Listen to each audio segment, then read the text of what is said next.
Hello students, SB ইনস্টিটিউটের YouTube চ্যানেলে তোমাদের সবাইকে স্বাগত জানাই। আজকে WBSSC গ্রুপ ডি এর যে পরীক্ষাটি ছিল, এখন আমরা সেই কোশ্চেন পেপারেরই অ্যান্সার কি নিয়ে আলোচনা করব। কোন কোন প্রশ্নগুলো সম্ভাব্য উত্তর হতে চলেছে, কোন প্রশ্নের কোন উত্তরটি, সেগুলোই চলো দেখে নেওয়া যাক। দেখো, একদম প্রথম যে প্রশ্নটি রয়েছে সেটা হচ্ছে, কোন শাসকের রাজত্বকালে চীনা পরিব্রাজক হিউয়েন সাং ভারতে ভ্রমণ করেন? এটার সঠিক উত্তর হবে অপশন বি, হর্ষবর্ধন। তারপরের যে প্রশ্নটি দেখো রয়েছে, পশ্চিমবঙ্গের কোন জেলা বালুচরী শাড়ির জন্য বিখ্যাত? এটা নিয়ে কিন্তু কনফিউশন রয়েছে, তার জন্য কিন্তু তোমরা অফিসিয়াল অ্যান্সার কির জন্য অপেক্ষা করবে। যদি দেখা যায় বালুচরী শাড়ির জন্য আদি যে জায়গাটা, মানে প্রাচীন কাল থেকে বালুচরী শাড়ি তৈরি করা হয়, সেটা মুর্শিদাবাদ, কিন্তু বিখ্যাত যেহেতু, সেই জন্য সঠিক উত্তর হওয়ার সম্ভাবনা বাঁকুড়া কিন্তু সব থেকে বেশি। তারপরের প্রশ্ন দেখো, বলছে ভারতের প্রথম রাষ্ট্রপতি কে ছিলেন? এটার উত্তর হবে option B, doctor Rajendra Prasad. তারপরের প্রশ্ন দেখো, ব্যক্তিগত বিভাগে অলিম্পিক স্বর্ণ পদক জয় করা প্রথম ভারতীয় কে? এটার সঠিক উত্তর হবে অপশন বি, অভিনব বিন্দ্রা। এরপরে দেখো একটা অঙ্ক রয়েছে, কি বলেছে? বলছে কত টাকা বিনিয়োগ করলে 5 বছরে 4% হারে সুদ হিসাবে 160 টাকা পাওয়া যাবে। এটার কিন্তু সঠিক উত্তর অপশন ডি, 800 হয়ে যাবে। পরবর্তী প্রশ্ন দেখবো কি রয়েছে।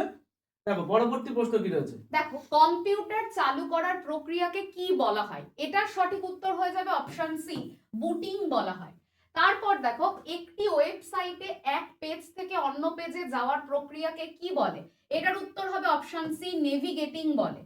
তারপর স্যার বলবেন। আচ্ছা দেখো রয়েছে, বলছে দুটি সংখ্যার লসাগু এবং গসাগু বলে দিয়েছে, দিয়ে বলেছে দুটির একটি হলো 78 এবং অপর সংখ্যাটি কত। আচ্ছা অপর সংখ্যাটি কিন্তু এখানে অপশন বি 26 হয়ে যাবে সঠিক উত্তর। আচ্ছা তারপরে দেখো, এখানে 4টে ইমেজ দেওয়া রয়েছে, এই ইমেজটার সাথে সম্পর্কিত কোন ইমেজটা সেটাই আমাকে বের করতে বলেছে। তো এটার সাথে সম্পর্কিত কিন্তু অপশন সি। এদিকে ভালো করে দেখে নাও, তীর চিহ্নটা কিন্তু ডান দিকে রয়েছে, আর এটা যে চিত্রটা দিয়েছিল সেইটার উল্টো চিত্র রয়েছে। ঠিক আছে, এটা ভালো করে মিলিয়ে নেবে। পরবর্তী প্রশ্ন। আচ্ছা পরবর্তী প্রশ্ন দেখো, একজন পুরুষের দিকে ইঙ্গিত করে একজন মহিলা বললেন তার মা আমার মায়ের কন্যা। ওই মহিলা পুরুষটির সাথে কিভাবে সম্পর্কিত? আচ্ছা এটা কিন্তু অপশন ডি, মাসিমা হবে। অনেকে মা করেছো, কিন্তু এটা মা হবে না, কারণ হলো এখানে কিন্তু একমাত্র মেয়ে বলেনি। যদি একমাত্র মেয়ে বলতো তাহলে মা অ্যান্সার নিত। এখানে কিন্তু অপশন ডি, মাসিমা হয়ে যাবে সঠিক উত্তর। পরবর্তী প্রশ্ন দেখো কি বলেছেন। পরের প্রশ্নটা দেখো, সুন্দরবন কোন ধরনের বনভূমি? এটার সঠিক উত্তর তোমরা প্রত্যেকে পারবে, অপশন সি, ম্যানগ্রোভ। তারপরের প্রশ্ন দেখো, কোন সংবিধান সংশোধনীর মাধ্যমে পঞ্চায়েতি রাজ ব্যবস্থাকে সাংবিধানিক মর্যাদা দেওয়া হয়? এটার সঠিক উত্তর হবে অপশন সি, ৭৩তম সংবিধান সংশোধনী। 13 নম্বরে দেখো বলেছে 200 টাকার কত শতাংশ হলো 35 টাকা। এটা কিন্তু অপশন বি, 17.5% হয়ে যাবে সঠিক উত্তর। তারপরে দেখো বলেছে বলেছে বেমানানটি খুঁজে বের করো। আচ্ছা এখানে কিন্তু একটা দেওয়া রয়েছে সিরিজ, সেই সিরিজে কোনটা বেমানান? এটা কিন্তু হবে STVX, মানে অপশন সি হয়ে যাবে আমাদের সঠিক উত্তর। পরবর্তী প্রশ্ন দেখবো কি বলেছে। দেখো পরবর্তী প্রশ্ন রয়েছে, যদি 5টি সংখ্যা 2, 3, 5, 7, 13 এর গড় এবং 10 থেকে 20 এর মধ্যবর্তী বিজোড় সংখ্যাগুলির যোগফল y হয়, তাহলে y - 2x। আচ্ছা y - 2x কিন্তু অপশন ডি, 63 হয়ে যাবে, এটা সঠিক উত্তর। আচ্ছা তারপরে দেখো কি বলেছে। বলছে সকল কুঁড়েঘর রাজপ্রাসাদ, সকল রাজপ্রাসাদ মন্দির। এখানে কিন্তু এটা দুটো উক্তি বলে দিয়েছে, দিয়ে বলেছে উপসংহার দিয়েছে কি, বলছে কিছু মন্দির হলো কুঁড়েঘর, কিছু মন্দির হলো রাজপ্রাসাদ। এটা কিন্তু দুটোই সঠিক বলেছে, তাই অপশন ডি 1 এবং 2 উভয়ই সত্য। পরবর্তী প্রশ্ন দেখবো কি বলেছে। দেখো 17 নম্বর প্রশ্ন, শান্তিনিকেতন কোন সালে ইউনেস্কোর বিশ্ব ঐতিহ্যের তকমা পায়? এটার সঠিক উত্তর হবে অপশন সি, 2023 সাল। আচ্ছা এটা দেখো একটা প্রশ্ন দিয়েছে, বলেছে 5445 এবং 9317 দুটি সংখ্যা যে বৃহত্তম সংখ্যা দ্বারা বিভাজ্য।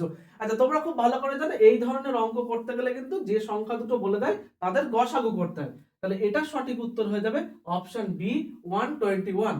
পরবর্তী প্রশ্ন দেখবো কি বলেছে।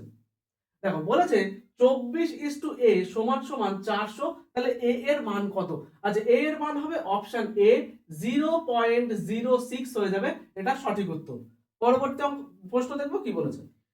পরবর্তী প্রশ্ন, ভারত ছাড়ো আন্দোলন কত সালে শুরু হয়েছিল? এটার সঠিক উত্তর হবে অপশন সি 1942 সালে। আচ্ছা দেখো, এরপরে বলেছে একটি খামারে কিছু হাঁস ও গরু ছিল, সেখানে মোট 7টি মাথা ও 18টি পা ছিল। মোট হাঁসের সংখ্যা কত? এখানে কিন্তু মোট হাঁসের সংখ্যা অপশন সি 5টি হয়ে যাবে, এটা সঠিক সঠিক উত্তর। তো তোমরা জানো যে এই ধরনের অঙ্ক কিন্তু আমাদের ক্লাসে প্রতিনিয়তই করানো হয়, যারা ইউটিউব চ্যানেল ফলো করো তারা কিন্তু অবশ্যই করে আসতে পেরেছো। তারপরে দেখো কি বলেছে, P K is to Q J is to A J, এটা কিন্তু সঠিক উত্তর হয়ে যাবে অপশন বি বি ওয়াই। তারপরে দেখো বলেছে কি এ ইস টু বি সমান 4:3, বি ইস টু সি সমান 7:5, সি ইস টু ডি সমান 9:8, এ ইস টু ডি কত বের করতে বলেছে? এটা কিন্তু অপশন ডি 21:10 হয়ে যাবে সঠিক উত্তর। তো আমাদের কিন্তু অধ্যায় ভিত্তিক অঙ্কের ক্লাস চলছে, সেখানে তোমরা এই ধরনের অঙ্ক খুব সহজে কিভাবে সলভ করতে হয় সেটা কিন্তু খুব সুন্দর করে শেখানো রয়েছে, তো তোমরা সেটা গিয়ে দেখে নেবে। এসবি ইনস্টিটিউটের ইউটিউব চ্যানেলকে অবশ্যই সাবস্ক্রাইব করবে, দেখবে প্রত্যেকটা বিষয়ের কিন্তু বিষয়ভিত্তিক ভিডিও চ্যানেলে আসছে, তার জন্য সাবস্ক্রাইব করে আমাদের সাথে যুক্ত থাকতে হবে। পরবর্তী প্রশ্ন দেখে নেব কি বলেছে। বলছে ভানু সিংহ কার ছদ্মনাম? এটা প্রত্যেকেই পেরেছে, অপশন সি রাইট অ্যান্সার হবে রবীন্দ্রনাথ ঠাকুর। তারপরের প্রশ্ন দেখো, ভারতের প্রথম মানচিত্র কে তৈরি করেন? এটার সঠিক উত্তর হবে অপশন সি জেমস রেনেল। তারপর দেখো ডট DOCX অর্থাৎ ডস্ক কোন ধরনের ফাইলের এক্সটেনশন? এটার সঠিক উত্তর হবে অপশন বি MS ওয়ার্ডের এক্সটেনশন। তারপরের প্রশ্নটি দেখো, 2024 সালে সর্বকনিষ্ঠ বিশ্ব দাবা চ্যাম্পিয়ন কে হন? এটার সঠিক উত্তর হচ্ছে অপশন ডি গুকেশ। তারপর দেখো, ভারতে ভোটদানের সর্বনিম্ন বয়স কত? এটার সঠিক উত্তর অপশন বি অর্থাৎ 18 বছর। আচ্ছা পরবর্তী প্রশ্ন দেখো, বলেছে একটি ভগ্নাংশের লব 10% কমানো হলে এবং হর 10% বাড়ানো হলে নতুন ভগ্নাংশটা দিয়ে দিয়েছে কত? 9/22 দিয়ে বলেছে মূল ভগ্নাংশটি কত? এটা কিন্তু অপশন হয়ে যাবে অপশন সি 1/2 হবে, এটা সঠিক উত্তর। তারপরে দেখো কি বলেছে, বলছে বেমানানটি খুঁজে বের করুন। এখানে কিন্তু প্রত্যেকটা রাজ্যের সাথে তার রাজধানী দেওয়া রয়েছে, যেমন বিহারের পাটনা, উত্তরপ্রদেশের লখনৌ, ঝাড়খণ্ডের রাঁচি, কিন্তু ওড়িশার রাজধানী কিন্তু ভুবনেশ্বর, সেটা না দিয়ে দেওয়া রয়েছে কটক। সেই জন্য বেমানান বলতে অপশন ডি হয়ে যাবে রাইট অ্যান্সার। বেমানান খুঁজে বের করতে বলা হয়েছে, অর্থাৎ কটক ইস টু ওড়িশা। দেখো এইটার ক্ষেত্রে এটা একটা রিজনিং দিয়েছে, রিজনিং চিত্র দিয়ে দিয়েছে, দিয়ে বলেছে 4 নম্বর চিত্রটি কি হবে। তো তোমরা খুব ভালো করে ফলো করলে দেখতে পাবে ঘড়ির কাঁটার দিকে 90 ডিগ্রি করে করে কিন্তু ঘুরে গেছে, তাহলে এটার কিন্তু সঠিক উত্তর হয়ে যাবে আমাদের অপশন বি। মানে ভালো করে ছবিটা দেখে নাও, দিয়ে তোমার প্রশ্নের সাথে মিলিয়ে নাও। তারপরে দেখো বলেছে পি ও কিউ এর গড়, পি ও কিউ এর গড় হলো 35 আর যোগফল কত? আচ্ছা গড়কে তো 2 দিয়ে গুণ করলে এখানে যোগফল বেরিয়ে যাবে, তাহলে অপশন সি কিন্তু 70 হয়ে যাবে, এটা সঠিক উত্তর। পরবর্তী প্রশ্ন দেখবো কি বলেছে। দেখো পরবর্তী প্রশ্ন, কম্পিউটারে CPU এর পূর্ণ রূপ কি? এটা প্রত্যেকেই জানো, অপশন এ হবে সেন্ট্রাল প্রসেসিং ইউনিট। তারপর দেখো 34 নম্বর প্রশ্ন, জানুয়ারি মাসে পুরুলিয়া প্রভৃতি জেলায় পালিত টুসু উৎসব কোন বিষয়ের সঙ্গে সম্পর্কিত? এটার সঠিক উত্তর হবে ফসল কাটার মরশুমের সাথে সম্পর্কিত। তারপরের প্রশ্ন দেখো, ভারতের মুখ্য নির্বাচন কমিশনারকে কে নিয়োগ করেন? এটার সঠিক উত্তর হবে অপশন সি রাষ্ট্রপতি নিয়োগ করেন। কে ধিং এক্সপ্রেস নামে পরিচিত? এটার সঠিক উত্তর হবে option B Hima Das Dhing express নামে পরিচিত। আচ্ছা দেখো এখানে দিয়েছে কি সকল কলমই পেন্সিল, কোনো পেন্সিলই টুপি নয়। আচ্ছা এটা উক্তি দিয়ে দিয়েছে, উক্তি দিয়ে বলেছে কি, বলেছে সকল টুপি পেন্সিল, কোনো কলমই টুপি নয়। এখানে কিন্তু এই উক্তিটা একদমই ভুল দিয়েছে, আর এই 2 নম্বর উক্তিটা কিন্তু সঠিক দিয়েছে, তাই লিখবো অপশন বি কেবলমাত্র উপসংহার 2 সত্য। পরবর্তী প্রশ্ন দেখবো কি বলেছে। বলছে অর্জুন পুরস্কার কোন ক্ষেত্রের জন্য প্রদত্ত হয়? এখানে সঠিক উত্তর হবে অপশন সি খেলাধুলার জন্য প্রদত্ত হয়। দেখো বলেছে কি এক ব্যক্তি একটি নির্দিষ্ট পরিমাণ অর্থ ব্যাংকে 10 বছরের জন্য জমা রেখেছিলেন এবং সেই সময় তার দ্বিগুণ করা হলে তাহলে সরল সুদের হার কত? এখানে কিন্তু সরল সুদের হার অপশন বি 10% হয়ে যাবে আমার সরল সুদের হার।